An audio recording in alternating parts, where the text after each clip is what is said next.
We've got cricketers playing in Sri Lanka. The same Sri Lanka is in complete collapse, and no country or organisation is willing to sell fuel to this debt-ridden outfit. As I've told you, Sri Lanka is run by the Rajapaksa family. One of them's president. The brother was, until a month ago, Prime Minister and Finance Minister, but his son is still the Youth and Sports Minister.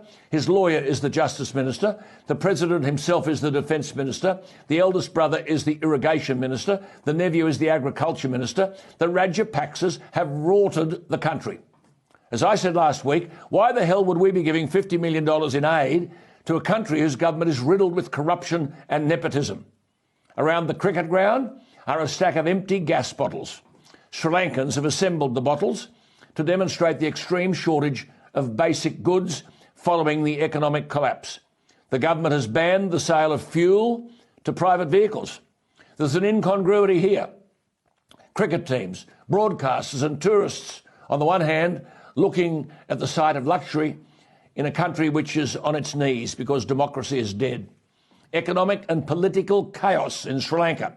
The Prime Minister, Mahinda Rajapaksa, resigned a month ago, replaced by a permanent and divisive figure in the Sri Lanka, well, he's been in Sri Lankan politics forever, Ranil Wickremesinghe.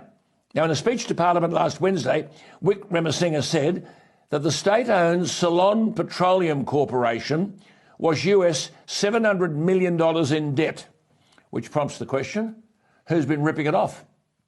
Wickremesinghe told the Parliament, as a result, no country or organisation in the world is willing to provide fuel to us, fuel to Sri Lanka.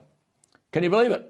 But there's now a 4-day working week for public servants to allow them time, cop this, to grow their own food crops, presumably starve in the meantime. The World Food Programme has issued a dire warning about Sri Lanka that nearly 5 million of its citizens, 22% of the population, are food insecure and in need of help. So where's all the money gone? India has already provided over US $4 billion in emergency loans and is now saying no more.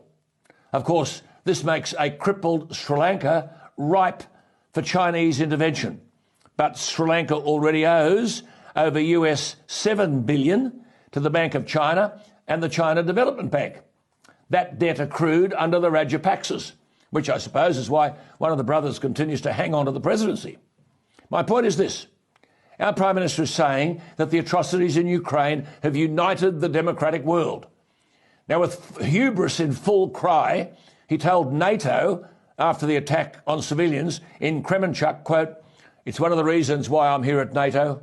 The world looks at what's going on and collectively condemns it." Well, that's true, Prime Minister. But the reality is the democratic world has been found wanting in its response to the invasion of Ukraine.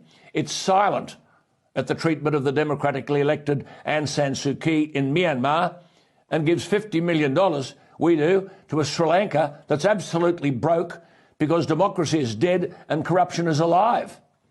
So all this rubbing shoulders with NATO leaders and talking to the OECD in Paris is unfortunately nothing more than ego tripping. The talk is cheap. Action is completely absent.